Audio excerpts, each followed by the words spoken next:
menene alaka alkur'ani da kuma arziki? manzo Allah sallallahu alaihi wasallam yana cewa duk gidan da ake yawaita karanta alkur'ani, alkhairan wannan gida yana yawaita, sannan Allah yana yalwatawa ahalin wannan gida, sannan mala'iku suna halartar wannan gida, hakanan shaidanu suna nisantar wannan gida.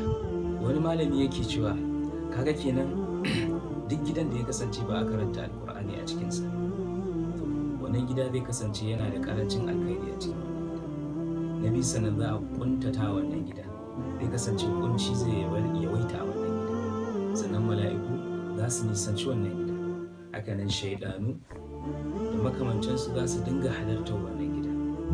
Idan ka kasance mai yawaita karatun alkur'ani, tabbas za ka samu kusancinka ga Allah subhanahu wa ta'ala, sannan yayin da ka samu kusanci ga Allah subhanahu wa ta'ala, za ka kasance mai yi wa Allah da'a da biyayya.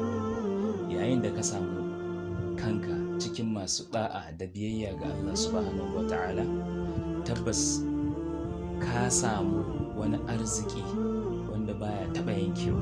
Hadisi ya zo daga Anas, Allah ya ƙara masa yadda yake cewa haƙiƙa manzo Allah sallallahu alaihi wasallam ya ce haƙiƙa alƙur'ani arziki ne ko wata wadata ce wacce babu mai talauci bayansa, sannan kuma babu wani arziki ko wata wadata wanda ba shi ba, babu wani arziki babu wata wadata wanda ba alƙur'ani.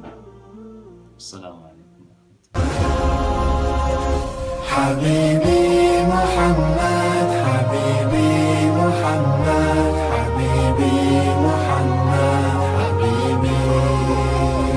Habibi Muhammad, Habibi